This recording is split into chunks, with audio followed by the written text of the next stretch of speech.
Welcome to Limitless, the Blind Beginnings podcast where seeing things differently inspires limitless possibilities. This podcast is being brought to you by Blind Beginnings, an organization based in Vancouver, Canada, that supports children and youth who are blind or partially sighted, along with their families. Limitless was created in order to inform, educate, entertain, and share stories from within the blind and partially sighted community in order to show the world that the opportunities for those who are blind or partially sighted are truly limitless. And now, it is my pleasure to introduce you to your host, the Executive Director and Founder of Blind Beginnings, Shawn Marcellet. Welcome back to Limitless, the Blind Beginnings podcast. I'm your host, Shawn Marcellet, and today we've got a full house. We've got Clement, John, Ishita, and Nika. Welcome, guys. It's Fuller House, Shawn. Fuller House? Okay. Bam. Yeah. I get that. Will everyone else get that? I don't know. In my day, it was Full House. Now it's Fuller House. You wait age yourself. Well, this way you reach both age demographics. So. Okay, perfect. All right. So today we are talking about, I guess you guys should introduce yourselves. Remind our listeners who you are, but I think I will give a little bit away here. We're going to be talking about activities, hobbies that people might be surprised to find that we enjoy even as blind or partially sighted folks. So maybe when you're introducing yourself, maybe give an example of something that you like that people might be surprised to hear. So one for me is I used to be really, really into karaoke. And it's probably not surprising maybe that I would like music or like to sing, but obviously in karaoke, you have to be able to read. It's helpful if you can read the words that pop, the ball bounces on the words, I think. And I just had to memorize everything, but I still loved it. So that's kind of one example for me. Hey, it's John here. And one of the hobbies or things I really like to do is I'm I guess you could call it a sports fanatic. And besides, I'm also an athlete, so I kind of like to play the sports, but I also like to watch the sports. So much so that one of my college friends gave me a keychain that just says sports fanatic on it, because that's what I was in our group. I have rod cone retinal dystrophy, so it affects the amount of light that I can see, and it will affect other things like distance and size. But in general, the brighter it is, the easier it is for me to see most stuff. So the darker it is, the reverse is obviously there. And it also takes a lot longer for my eyes to readjust from light to dark. Awesome. And I'll pass the ball to Clement. I love the sport reference there, sport fanatic. Yep. Well, it's a great reference because both of us play the same sport and we play together, so that works out well. I'm Clement, and I am totally blind from birth. I have a very rare condition called Norrie disease, one of only a handful of cases in the world, so loud and proud about that. And something that I enjoy that a lot of people don't really expect is martial arts. I know a lot of people love judo, a lot of people love BJJ, but a lot of people don't expect people who are blind or visually impaired to do something like Aikido or to be interested in things like Kendo or even something as simple as Kung Fu films. So that's my niche hobby that I'm very proud of. What is VJJ? BJJ is Brazilian Jiu-Jitsu. Oh, right. Oh. Okay, cool. Awesome. Hi, I'm Nika, and my eye condition is called Peter's anomaly. So I have partial vision mostly in my left eye. I can see shapes, colors, but have trouble seeing details unless I'm super up close. And I kind of feel like I'm the weird, black sheep just in general in my family because I have so many different interests than them. And a lot of my interests kind of are outside of the box that a lot of people put me in as a person who's visually impaired. So one of those would be painting. I love painting, and it's something that I've gotten into, especially in 2021, where I've had more free time and more time at home, and it's something I really enjoy.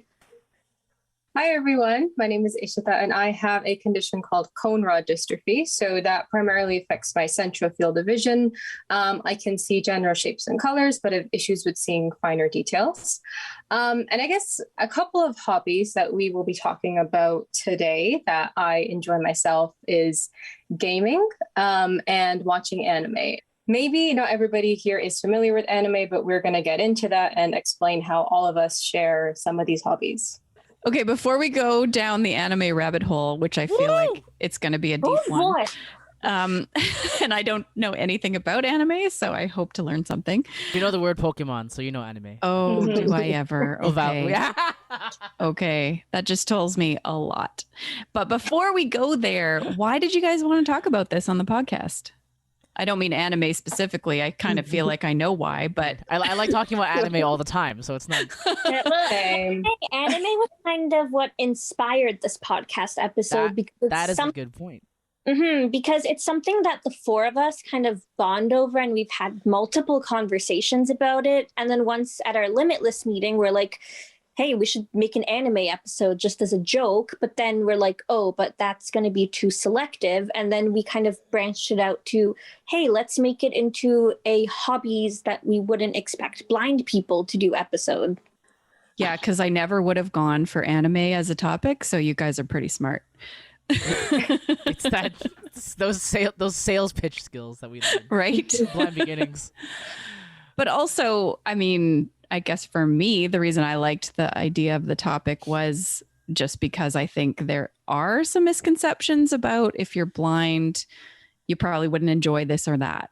So I think this will be a good conversation to kind of open people's eyes a little bit too. So a nod kind of to our ableism podcast that we've had going on for the last couple of weeks is that a lot of times people will say, well, I don't know if you would enjoy this or not.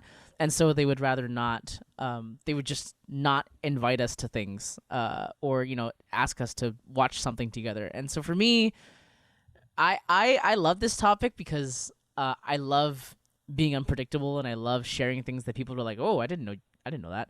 And I think hobbies really, especially in our generation, really define part of who you are, is what your interests are.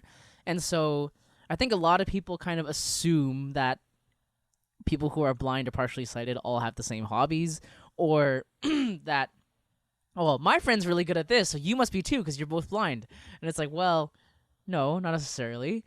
Or kind of this idea that, sure, maybe you have a range of hobbies like watching TV, but you only like watching certain things. Or maybe you play games, but you only play a certain type of game. So I like to kind of push those boundaries and make them a little wider than what's typical. So that's why I enjoy talking about these kinds of things.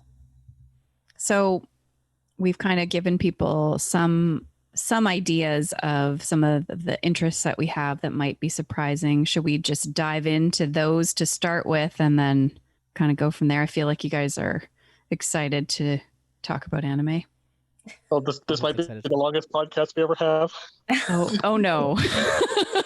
We're not letting that happen. It's not gonna be all about anime. Just lots. Okay, so what the heck is anime? So anime is comes from the Japanese word, comes from the English word for animation. And so anime in Japan literally means anything that's animated. So a cartoon is animated, a Disney show could be animated. But when we say anime in the West, we typically talk about anime that is specifically from Japan, and some very specific types of animated TV show or movie. And there's a whole other conversation that could be had of genres and types and stuff like that. But that's essentially what anime is in a nutshell. When we say it in English, it's Japanese animated TV shows. So what is your favorite anime then? Or how does one even ask this question? Yeah. I'm gonna let those two talk. Yeah. So I think like one thing that really sparked this conversation and relating to blindness is that we found that a lot of the anime that we watch tend to be action-packed and have very visual components to it. So like Nika said, Naruto, that's one that I think all of us have watched and are big fans of. And I can briefly explain the premise of it. It's set in Japan within a village. And the premise is around a young ninja who's 13 years old and has a spirit fox demon sealed inside of him. And you kind of grow up, like at least me, I watched it when I was a kid, and the series kind of follows him and his adventures of, he started off as an outcast within his village because everybody, the fox demon that's sealed inside of him actually destroyed his village before he was born. And because of that, people, again, see him as an outcast, but we kind of grow and see him grow and become loved by the village and become the village hero. So that's like the really Sparks Note version of Naruto. It's a very long series. But I think like one thing, like, so there's a lot of fights in Naruto and very visual components to the powers that they use and what's happening within the show. So people tend to ask me when I say that I'm a fan of Naruto, it's like, how do you watch the fight scenes and how do you like gain pleasure from seeing that? So I think at least Nika, John, Clement, you can add to this too, but like, it's just, to me, the story and there's a lot of, and I would also say that Naruto is dubbed into different languages. So you don't only have, it's not only in Japanese, it's in English and a lot of other languages. So through that and sound effects and everything else and just being invested in the story, you can enjoy every aspect of the show. And I know that I do. Does it have audio description? No, does not. I'm gonna talk about that for a really, really quick second. Is something a lot of people aren't aware of, well, not consciously anyway. In many anime, fights are actually very well described, but they're not described by audio description. So part of the interesting thing about anime is that a lot of characters will internalize what's going on in the form of dialogue. And so when you watch a fight scene, somebody who's either on the sidelines or isn't quite in the middle of the action will sit there and think to themselves and kind of analyze what's going on. And when they do that, that comes out in the form of dialogue. So it actually kind of produces this natural sort of audio description that's baked into the show, which is very interesting because that's not what it's there for. It's not there as an accessibility tool. Mm-hmm. It just happens to work. That's cool. And alongside with that, depending on which kind of fighting anime, like for Naruto specifically right now, all the attacks and techniques generally have names. And if you've watched it before with someone else, they can describe to you what a fireball looks like. And then every time you hear them say it, it's like, okay, he's firing a fireball. It's not intentional description, but it's like they can also give you some more things. The two things together, that's kind of one of the trademarks is, right? Is that somebody who's doing a technique has to shout it out really loud.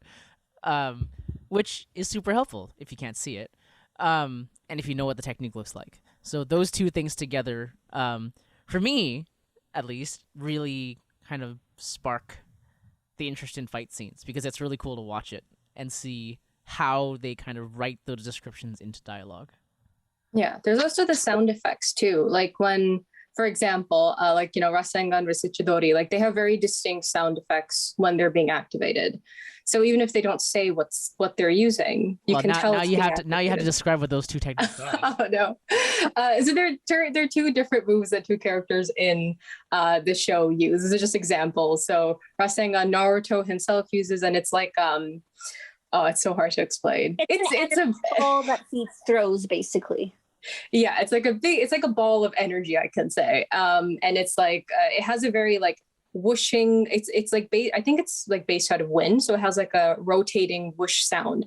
Versus say Chidori, which is another character Sasuke uses. It's based in lightning, so you hear the sound of lightning crackling when it's being activated. So that's cool. Also another thing that you can tell what the move is and what they're using if they don't say it. Okay, so did you guys get into anime because sighted peers were talking about it and you wanted to, like, how did this become a thing? I actually have a kind of complicated history with anime because I always heard people talk about it, and I would always hear people say like, oh, don't watch the English, you have to watch the Japanese with the subtitles. And that just really threw me off of anime just because I find that really insensitive personally. And then one time at a choir trip I was on, my roommates were watching a sports anime, a volleyball anime called Haikyuu. Yeah. And I was feeling really, really left out because they were like watching it, laughing about it and stuff. And I'm like, what are you watching? And they're like, oh, we're watching this. And they also told me basically watch Japanese or don't watch at all. But I'm like, at that point, I was so tired of being left out. I'm like, you know what? Here's my phone. Please find the English version for me and send it to me. Like, I'm going to watch it. And I totally fell in love with that show and wanted to watch more animes from there. You know, what's really interesting about that is, and I mean, Nika's right, and I've always been, so I personally prefer Japanese because I speak it, but I've never been a purist in the sense that if you want to watch something, you should watch the original, because I understand, especially as that's an easy statement to make, as a person who can read subtitles. But if you can't, then you don't really have an option of watching the subtitled version, unless you're willing to fiddle around with technology and all these complicated things that really just don't have to be done. So I think I would agree with Nika that it is somewhat of an insensitive statement to make. You know, especially if you're talking to somebody who is blind or visually impaired about watching anime. I think it's something to be aware of, is that, well, they probably would want to watch the subtitled versions if they could actually read them or find another way to understand.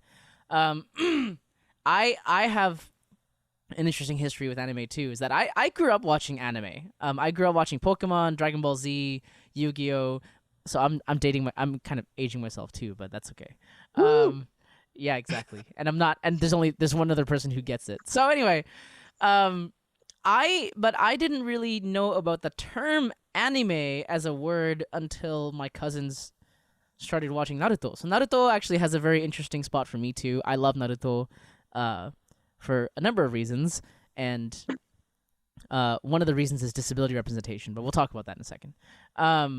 My cousins would watch, of course, Naruto in Japanese, and so part of my early teenage memories was seeing my cousins gathered around one computer on a Saturday afternoon watching Naruto in Japanese. And that was really, yeah, it was hard for me because, you know, like Nika said, you know, I was watching it and people were laughing and people were going, "Ooh, that's cool!" And I'm like, I don't know what's going on. I don't even know what they're saying, other than, you know, the 1 out of 100 words that, you know, someone says. And so I got into anime because I got tired of hearing my cousins, my school friends talk about it, and so I decided that I wanted to find out what this whole shebang was about. So I also started watching Naruto in English. Promptly gave up because, and again, this is my preference is coming out, I wasn't a fan because I heard it in Japanese first.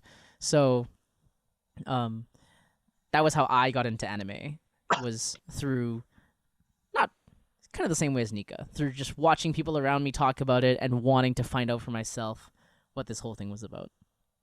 So when I was younger, so I have an older brother and he was a big fan of Naruto and Dragon Ball Z and Yu-Gi-Oh! So he gets it, Clement. And I would kind of just sit there and watch with him because I had nothing else better to do. I was like 5. So I just thought it was really interesting. I remember one of the first ones that I think I watched was Inuyasha as well. Like I just kind of thought it was very interesting. And for context, Inuyasha is a show that is based in the feudal Japan era. It's kind of a mix between setting in feudal Japan and modern day Japan.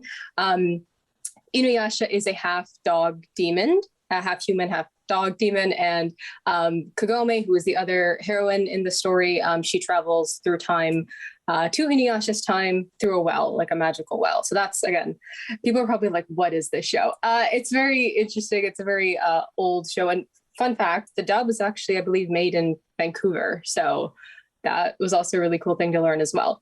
But I think seeing him watch it, I kind of was just curious about it. I'm like, oh, this is this is cool. He actually had some of the Naruto games, and we'll get into this when we talk about gaming. But I thought the story was very cool, and I thought, again, all the characters look really cool, so I wanted to give it a try. So watched the original series of Naruto, and then I think when I was about 13, I got into the later series of it and started kind of loving anime from there on my own and exploring different shows. Like Nika said, Haikyuu, very, very awesome show. So that's kind of how I got into it and have loved it ever since. Like, I remember when Pokemon first came out, I remember watching that first episode. I was like a 4-year-old and 5-year-old, and I was just, I don't know. I also obviously didn't know it was from Japan. I was watching cartoons as a kid, and at school everyone was talking about Pokemon. I collected the cards and we did the battles. And since they were all pretty much on the same channel, either Friday night or Saturday morning, you'd be watching them. Everything that was on, you'd just sit there and watch them, and then everyone would talk about them the next day. YTV, baby. Woo! Yeah, YTV. Shout out to the past. But also part of it is because like some of the shows are based off of games and things. Like Yu-Gi-Oh is based on a card game, and in the middle aged of elementary school, everyone was getting them, and you'd be sitting out there playing each other. We'd have massive 8-player duels going on in the playground. We're not running around, we're playing cards. That's what we're doing. And as I got older into high school, it's like I figured out that was from Japan, and I started watching things that weren't on TV. You have to go online to find them. But I also remember waiting for the next episode every Friday night. It would be me, my 3 siblings, and sometimes my mom would be there too, and we'd all be watching Inuyasha together, telling our mom to be quiet because she kept yelling at everything scary that was on the screen. Okay, I'm asking one more anime question because I feel like this will turn into an anime podcast if I don't. I told you. Clement, you mentioned disability representation. Talk about that. In Naruto specifically, there's a lot of anime that I don't watch as much as Ishita and John, so they can probably give more concrete examples. But for me, Naruto has always been special because of the fact that Naruto, Ishita already gave a synopsis of what it's about, but essentially the premise of this whole thing, why Naruto is rejected, is because everybody knows that there's something wrong with him except him. He always believed that this was just that he doesn't understand why everybody rejects him for being, he doesn't understand why he's different. He's a bit of a troublemaker and a rabble-rouser when he's younger because he does stuff to get people's attention, because otherwise everybody just kind of ignores him. Or something that he always comments about, again in that internalized dialogue, is how whenever everybody looks at him, there's a look that he gets that no one else gets. And so he doesn't know why.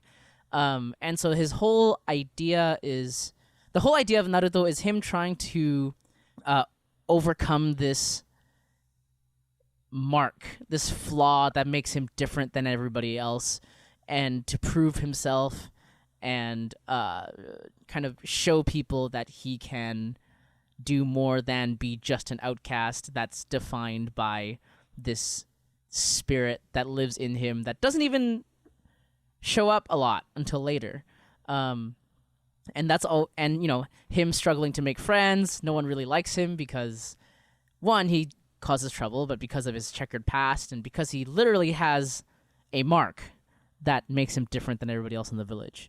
And that is to me at least, is a really good metaphor for how disabled people are viewed in Western society too, but definitely much more overtly in Eastern cultures, which this comes much closer to, I think. It's interesting as I'm hearing descriptions of characters, and it seems like there's a lot of diversity in anime. Like a lot of, you're describing half dog, half something else, and then superpowers. And I wonder if it's kind of, I don't know, like is it implying that, we're all different, but we're all unique and in a positive way, kind of? I think in a Western culture, that's what we would read into it. I don't think Japanese creators think of it like that necessarily. I think a lot of them write them because it's fantasy, and so what fantastical things can you write up that's entertaining for people to read or watch?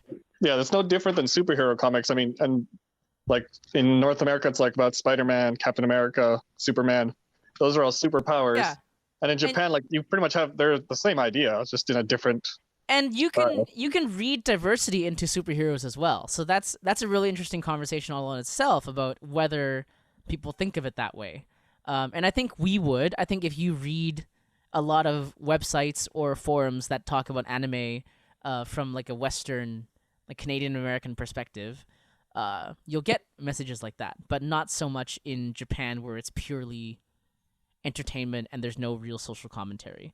But that's one thing I've always loved about Naruto is its disability representation. And yeah, like Shawn said, there, every anime has some kind of weird set apart character or group of characters that kind of has to overcome certain things to be accepted and acknowledged by everyone else. Mm-hmm. And I think there is a lot of kind of like how as people with disabilities, we learn to do things differently. There is some of that in Naruto. Yeah, and you'll see it a lot. Yeah, like one person, like his name is Rock Lee. He's not able to do like magical powers. He doesn't have superpowers, but then he compensates with that using like martial arts, which is called taijutsu in the show. So he doesn't have magical powers, but then he's able to make up for it with being super physically strong. Mm-hmm. Like through hard work, like immense hard work, he trains. And like, yeah, it's like in a world where you quite literally survive through, having ninja powers. He doesn't, but that didn't stop him from, again, wanting to pursue his dream. So I think that also plays into, in a world where things aren't accessible to us all the time, and we have to often make it accessible to us, that shouldn't stop us from pursuing something that we want to do, even though it's not inherently meant for us. Yeah, and just to bring it to a quick more of a contrast to something that doesn't involve magic, any sport anime like Haikyuu, which Nika talked about, volleyball anime has a lot of this similar stuff. Like the main character in Haikyuu, in volleyball, the main character, he's 5'3", playing boys high school volleyball, and just for fun, when I was at my high school, I looked at where the marker was for how high the high school boys volleyball height line is for the top of the net. And it's like, just standing, I can't touch it. Like, I have to jump. And I'm like 5'9", and I can get there. But the fact that this guy's 5'3", and he can get over that height is an example of like the little guy overcoming things. And there's a lot of that in sport anime where it's either like an underdog story, or there's something about a certain player that brings their spirit into it, that there's like, I don't care how small I am, or that I'm not that good at this, I'll learn how to be better at that. That's cool. And, yeah, that's just something that doesn't involve magic at the very least. Yeah. You're kind of selling me. You might like swimming anime. Ooh, free? Yeah. Okay. All right. Let's move on. Let's talk gaming, because I feel like that's another big one. I have very minimal experience with gaming myself. I like Rock Band. I was going to say Shawn has lots of experience with Rock Band. Oh, not lots, but a little bit. Is that even a thing anymore? So they're still releasing songs for it. Okay, cool. And I also like the Wii. I like being able to I can do pretty well at bowling on the Wii, better than I can in real life bowling. I can't bowl in real life. So no, me too. I'm terrible, but on the Wii I get a pretty good score. So I like that kind of video games, but I have a feeling that's not what you guys are talking about. I mean, kind of, a little bit. I could jump into it, but funny enough, I actually went bowling once for like a friend's birthday party, and I was terrible. And I'm like, but I was so good in the Wii Sports version. What happened? Yeah, I was getting so many strikes. So yeah, that was a realization moment, kind of telling you that I play too many video games. But anyways, yeah, I think like the conversation of video games is that a lot of the times people don't think we can play them. And I will mention that there are video games specifically created for the blind and visually impaired. And those are great, but I would say they're like their own. And we're not really talking about those today. We're talking about just typical games made for the mass of people. So at least for me, I play primarily fighting games. So that is like hand-to-hand combat, Mortal Kombat style, but not that graphic. But that's kind of the style that I play. And how I play it is generally through patterns and vibrating, like having vibrations on the controller. So when you are essentially fighting someone and you're playing, there's a certain pattern of certain buttons equal certain moves. So memorizing that is very helpful and generally not too hard. Certain combinations equal to certain move sets.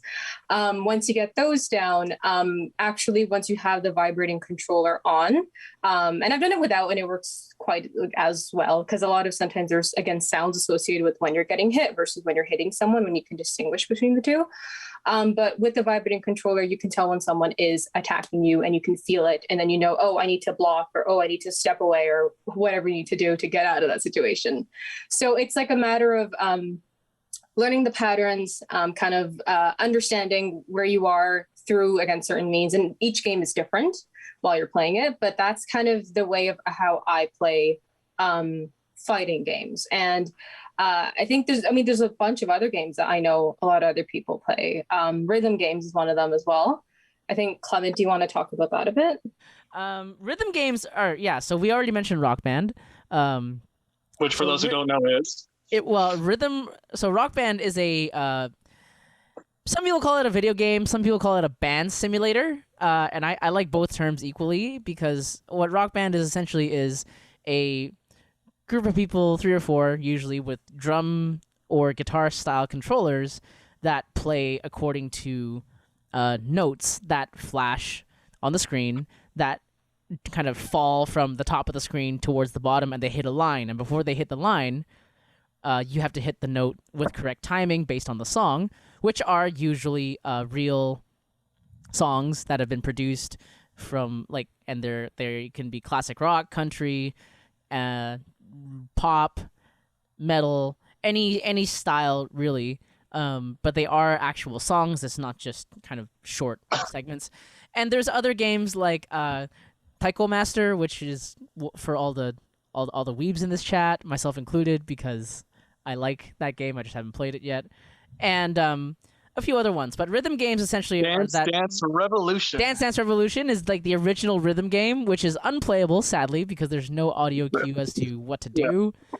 But just to quickly describe that was the first game that I played that came with the controller was an actual mat on the ground. It was a mat that had sensors that you had to stomp on. I remember that ticked off our tenants downstairs because cousins would be over and we'd just be stomping the heck out of the thing. But rhythm games are fun if you're visually impaired because they are music-based, and some of them are either, in Rock Band's case, are based on kind of real musical theory, which means if you know music, you can kind of figure out the notes, although it requires you to kind of play the song a few times before memorizing it. So like with karaoke that Shawn mentioned earlier, we can't just kind of pick any song we like. We have to memorize certain ones and then play those. But other games like Rhythm Heaven for the Switch or DS, and an older one called Space Channel 5 they do have audible cues. So Rhythm Heaven has different characters that have their own kind of unique cues that you have to match with the stylus. Space Channel 5 is primarily direction-based, so they give you a set of cues. It's kind of like playing a game of Simon. Rhythm games and fighting games are the two kind of primary genres that people play, but there's other genres as well that are starting to see more accessibility being kind of not built into them, but being baked into the original design of the game, such as the biggest one lately is The Last of Us 2 that came out last year. And a lot of games have these accidental design quirks that aren't really there for accessibility, similar to the audio description thing in anime, but they work. Some fighting games have different sounds for different types of attacks, whether it's a high one or a low one, unique sounds for certain techniques, like we talked about for anime as well. And a game like there's one called 13 Sentinels, which I've been obsessing over the last year, which is a sci-fi kind of time travel game. But the thing that sets it apart is that certain things that are internalized by the characters are, again, voiced as dialogue, which means you can actually browse through the thoughts and hear them being read out loud. So it's kind of like a screen reader by accident. So, rhythm games are popular, fighting games, and kind of any other games that we find that who can play with little or no vision. Would it be helpful if some video games had audio description? Well, helpful. Think that could work. I think it could. It could definitely make it more immersive when they're describing cutscenes and story segments and stuff like that. But it would be hard to keep up a running commentary as you're running around a map, shooting each other, or trying to describe the whole map. But for story scenes and like longer cutscenes, they would be fantastic. It would be fantastic if it was there. Yeah, and there's a slight contrast to someone who has partial sight. Besides those fighting and rhythm games, I've also played shooter games with friends that you play in arenas, and you have like you're either on teams or you're playing like free for all 4-on-4, and I always make sure that depending on which kind of game it is, like there are certain settings that make sure that you're slightly more visible, like the name tag above a character will appear if they end up in your sight line, and you can actually turn that off, but it gives me something to target. And then sometimes we pick smaller arenas where we're not wandering around forever trying to find each other, or we put in all the vehicles, so it's like, oh, someone's driving the tank, all right, just shoot at that because it's not me in the tank, I'm standing over here. Yeah. And I've gone around killing plenty of my friends in the funniest ways possible. It's actually been very entertaining. Yeah, and lately with a lot of games that are kind of merging, native controller play and like web interfaces, there are starting to become more kind of party games, like social games that are more playable now, such as the Jackbox Party Pack line of games, which are all accessed through a website. So when you start the game on your console or PC, and everyone connects and plays through a website, which serves as the controller for the game. So those are becoming steadily more and more accessible as well, because with the website, of course, we have screen reading technology that's already there. So it really comes down to the nature of the game and whether that game itself is playable or not, and quite a few of them are. Like there's a game called Dictionarium, which I love it because I'm a word freak, and I think Shawn would appreciate it as well. Is where you get a random word that doesn't actually mean anything. And then everybody has to create a definition for it and start using it in examples. Okay. And that's, of course, all very easy to do because it's all typing.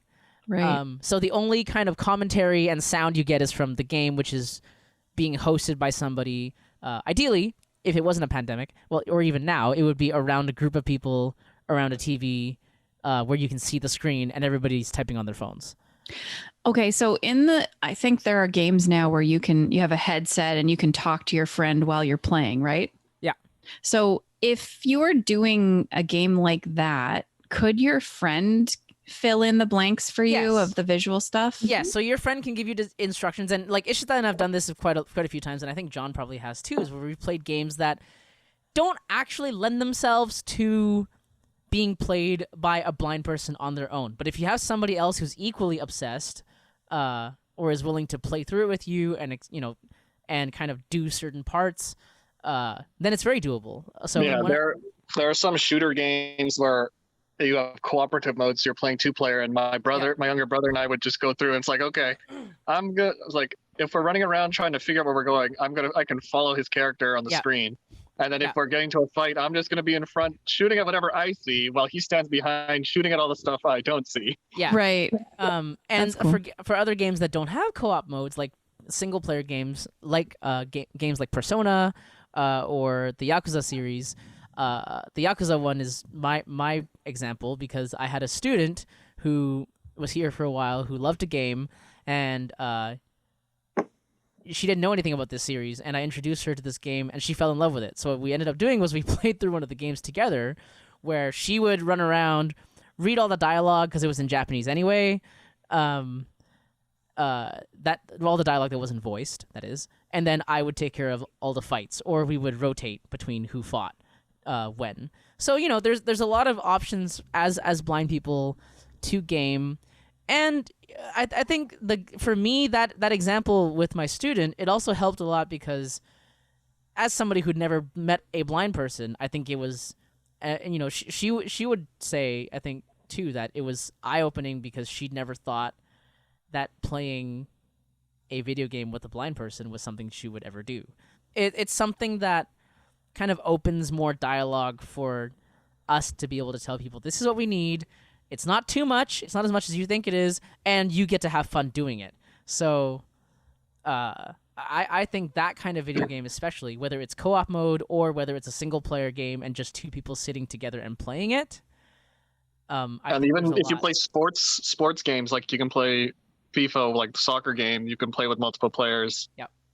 And have more direction. If you play the NHL, the hockey game, the basketball games, the football game, they're some of those some of them don't have as many cues, but there's some parts of them that can be adaptable. For sure. In that same regard, with having different multiple people playing at the same time. For sure. That's very cool. I think my husband and my son are starting to play video games together, but I feel like it's Star Wars, and I don't think I'm going to be a part of that. None of you mentioned that. There's a Star Wars fighting game. Yeah. I don't know what console you're using. We can figure this out later, Shawn. It's okay. I'm not that interested. It could be their thing. I was gonna say, Shawn you'd have to get Shawn interested in Star Wars first before you. Yeah. I have watched all the movies now, but wow. Okay, so sports. I feel like, there's so many sports that you can participate in if you're blind, and some of those might be surprising. And actually, we have plans with the Olympics and the Paralympics happening this year. We're going to do an episode on blind sports, but let's talk about spectating. So if you're blind, do you want to go to a game? Do you watch sports on TV? Is that something that you enjoy? So, ironically enough, I didn't actually used to like watching sports. It's all Brendan's fault. But so the primary one for me is watching hockey, and I was never really interested before because I didn't have any friends that were really that into it. But once I started watching Canada play with that, I just started getting into hockey. And what I realized is the commentators are actually really good at describing things. Even the difference between the TV commentating and the radio commentators, but especially for the hockey alone, they're very good at describing what they're doing, and because they're excited too, because most of the people are fans of the sport. That's why you're commentating. That's why your job is that. So they get excited, and when they do the replays, they describe as much as they can what happened, because even when you watch it live, the people watching it there are sometimes things happen so fast you're like, I don't know what just happened, so the commentators will really describe it. And to me, the main difference between watching it on TV or listening on the radio as opposed to actually being in the arena is mainly just the feel and the energy of the building. Because one of the first times I actually went to watch a Canucks game, when the game went into overtime, I knew which direction our team was going. I could barely see the people. I can't see the puck, but just because the play was moving up and they were going on the attack, everyone just started standing up, and you could feel the electricity in the building. And as soon as they scored, I didn't need to know the score, how they scored. Everyone just started cheering. I didn't see it happen, but I felt it, and I just started screaming too. And it's like, so yeah, there are parts of that that are exciting. I totally agree. I'm not really a fan of watching sports, but going to a game live is like an experience, which I still enjoy doing. And I don't necessarily understand all the rules. I don't know what's happening most of the time. And when you're there in person, you're not getting the commentary unless you're listening to the radio at the same time. So you're kind of even more out of like what's actually happening. But the energy in the room, you can hear the oh or the who, and people's reactions. You can easily follow whether it's going well or not for your team. I agree. And my brother went to multiple NHL games, and when the 2010 Olympics were in Vancouver, he got to go to some games, and I was never offered that courtesy. I don't really know if maybe my parents thought I wouldn't be into like a guy sports, if it was being a woman thing, or if it was a disability thing that they thought I wouldn't be able to tell what was happening. But I just was never offered to be taken to any games like my brother was until grade 12, where my school choir basically had an opportunity to perform at a Canucks game during like a halftime show or something. and we got free tickets because we would be performing, and I went, and it was just so cool. It was really a sensorial experience, just because I love like the chanting, like when things are going well or when they're about to like shoot a score, like say "Go Canucks, go!" like chanting. So much fun. My friend who I was sitting beside did describe what was happening during the game, and just kind of the other experiences, like just being able to like chill, like get food, like eat donuts while watching a game, sitting in the arena, I think was such a great experience.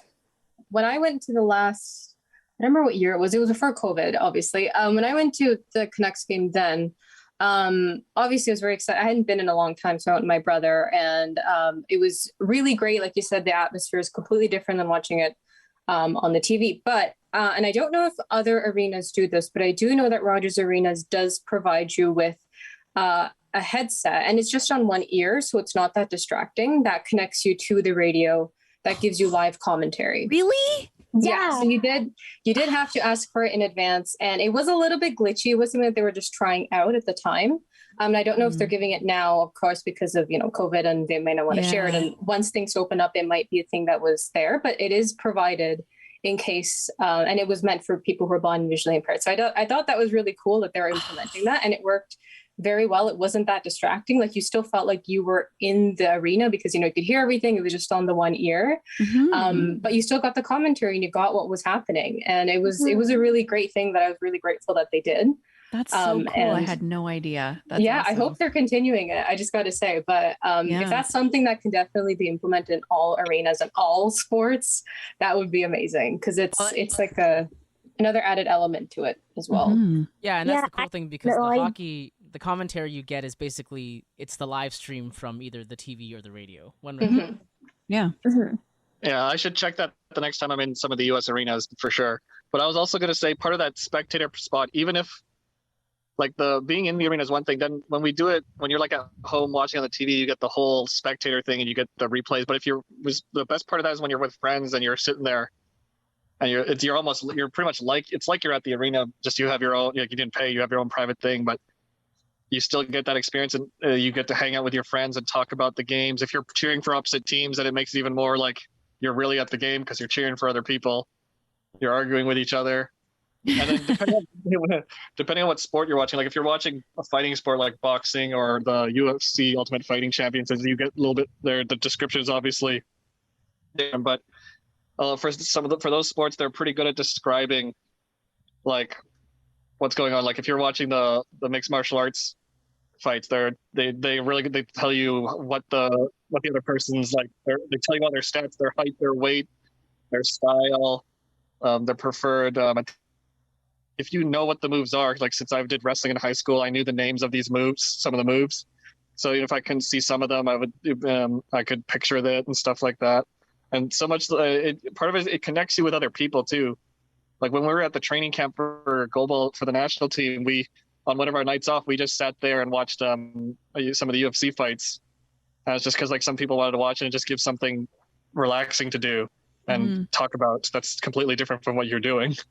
Yeah. So, and that's the thing about sports as well, right? A lot of people think about blind people in sports in terms of participating in sports, but what people don't realize, I think, is spectating is equally as enriching.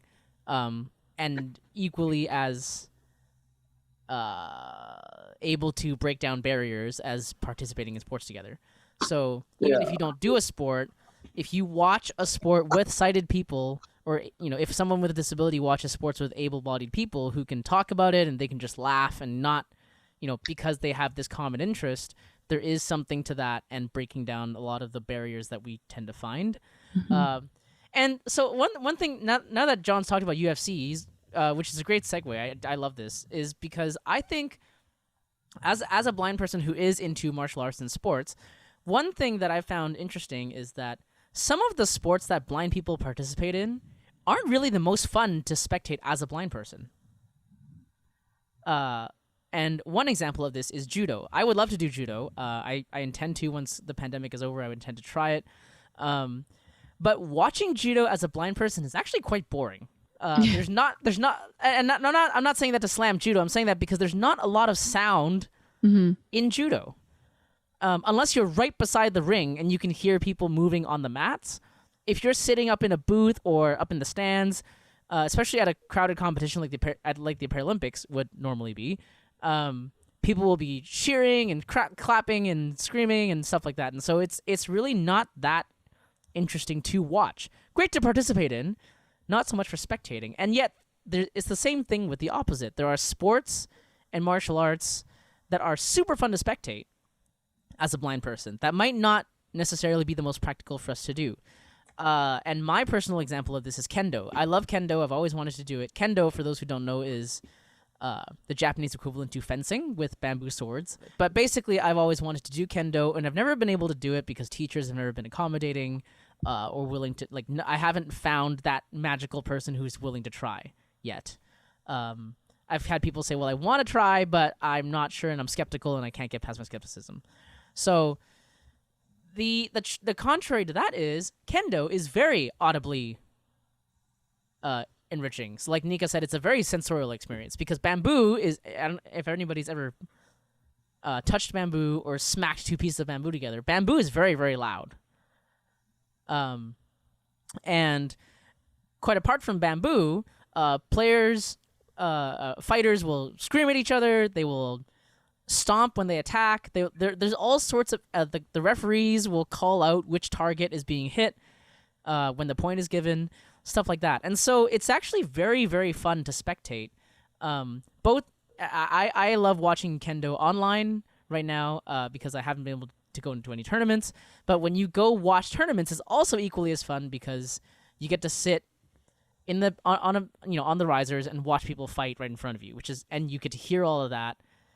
And it's a very it's definitely very audible in the experience. So that's an interesting thing with unexpected sports, is that just because we can participate in a sport doesn't mean we can spectate it with as much enjoyment, and the opposite is true as well. So that's always been the interesting angle to me as a blind person and watching sports. So another part of spectating sports is not just the actual act of spectating the sport itself. It's like the part of the reason you cheer for your team is like you are invested in the people that are on those teams, because like if you are like me and you watch some kids get drafted when they're 18, you watch them slowly develop their way into the league and try and make it the team, and it's like 8 years down the road you literally watch this kid grow up. He's 18 now, he's like 28, and like you're invested, but then like you know all the stats, you know what they've been through if you watch them through their younger days. And then they're people, like they're fans all over the world when they watch their preferred sport. Like you know so much about this person that you've never met and you may never meet, and it gets you into discussions and arguments with fans from all over the world. It's like, oh, this guy's better because of this guy's better because of that. And then there's also the sports fantasy leagues, which for people who don't know what that is, it's just like someone will set it up and you pick your team and you get points depending on what those people do in real life. And then you just do it like a league thing, like a sport. So everyone has their players, you got to set them up every week. And at the end you get to the tournament round and you got to watch every day to see if your players got points and stuff. And then like that's another version of the sport that you're doing when you're watching the sport, and you're also interacting in a way. And I know a lot of other blind people who've played who are in a bunch of fantasy leagues, and I've done a couple of them myself. And there's like, some of them are really simple. Some of them are super complicated with so much extra rules, and you got to follow all these things. So it's not just the act of actually watching the sport itself. There's so many more things behind it. And then when you kind of know all of that, you can connect socially with people even outside, like at school or wherever at work, or, your coworkers, like, did you watch the game? And you have something to say about it, right? Exactly. Yeah, you have conversation starters and stuff, and it's like, and even though you've never met these people, like if someone like something happens to them in their life because of their nature of their business and because they're public people, they're like, you see their social media, it's like, oh, this has happened. Like if they get hurt in a game and everyone feels for them, and you're like super excited. If someone gets traded from your favorite team, you lose a player that you really loved, or you got rid of a player you really didn't like, you have all these emotions that are attached to it, which some people I know, it's like, why do you like this so much? It's like, I've invested time, and it's like, you feel like you know these people, you know the people's athletic persona, you don't know them as actual people. but you still have all this stuff that's tied down to them. That's why people are so aggressive with their sports fanaticisms. If you start bad mouthing other people or their teams or players, people will vehemently defend them. Yes, it's a hilarious, especially the East and West in certain sports. You're like, oh, you guys don't even stay up past 10. How do you know what our guys are like? I feel like that's the East and West in a lot of things, not just sports, but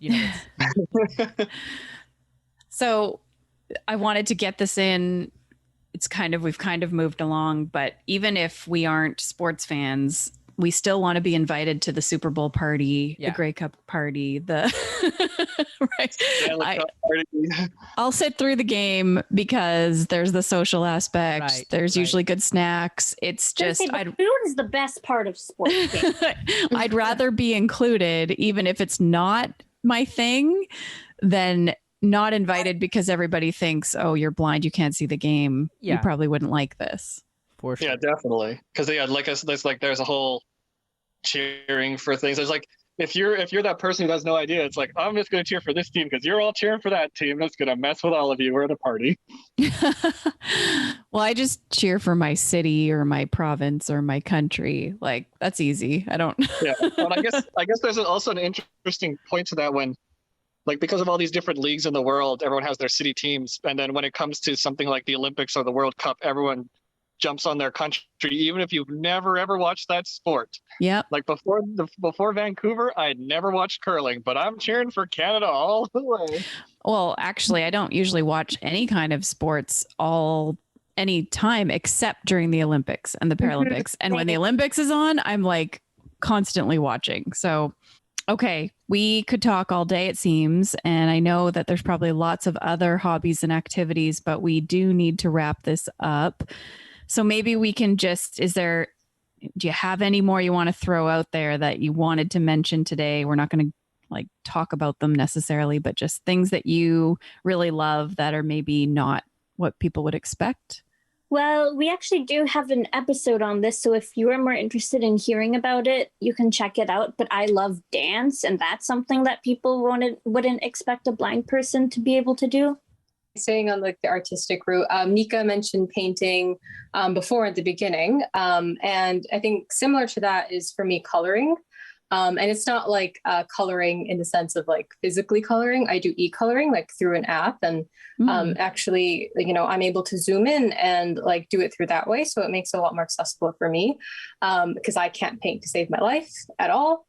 But when it's done on, an iPad or on like a device like that, I can actually, blend colors and do it that way and make something very pretty through that. So that's another hobby that I think people don't expect me to have. This other hobby is like, along with games, I love playing board games. Yes. And especially in college, we had this own little group of friends. Like we would just, if there was a new board game we wanted to try, we'd all pitch in some money. We'd have this group college ownership of it, and we'd bring it to the school and we'd play the games. And no matter cause there's so many games that I can't I can't read them. Like we actually aim for games that don't have too many cards or extra rules. But yeah, so when we find those kind of games where it's like, my friends are really accommodating about, okay, this is there. And it's like, we played so many different games, like Settlers of Catan, Risk. That's always a hilarious one that causes serious warfare and usually table flipping. An ironic game called Pandemic, which is actually a team-based game. So I'm not fighting anybody for it. And like, even just regular card games also are things that me and my friends love to do. And like I've got a drawer full of new board games that we've been playing. Big 2, baby. Yeah. Oh yeah. Which we need to bring back. Oh yeah. Yeah, I agree with you, John. I love board games, and I play with my son too. So we've played Connect 4 and Trouble. Shawn's not a very competitive person, especially. And I can just I've stuck stickers on the one color for Connect 4 so that I know those ones are mine. You can modify a game. Yeah. Some games you can modify pretty easily. And then some games are I'm a big Scrabble fan, but I have Braille Scrabble. So it's print and Braille, so I can play with sighted friends, but that's definitely Yeah. So my friend they've even searched for games that they know, like, oh, John can play this with us. It's like there's one game where it's like I literally don't have to do anything, because it's like a travel kind of game. It's like you just move. It's like, do you want to move to this one, or this one? You move there, you pick up the card, and you just do. It's like there's no necessary hiding things, and even if there are, we have like ideas. It's like we're either hiding this from everyone, and one of us is gonna have to whisper the entire time, or we just flip it all up and everyone can see it. Yeah. And so that's the thing that really this whole conversation I think boils down to is that to young people who are listening, go with the hobbies that you like. It doesn't matter if someone says, "Oh, you're blind, it'll be hard," or you're blind, so you're not going to have a lot of fun with this. If you think you'll have fun with it, go for it. And once you find a group of people who are willing to engage in that same hobby with you, that will open all sorts of barrier breaker conversations that you just wouldn't have anywhere else.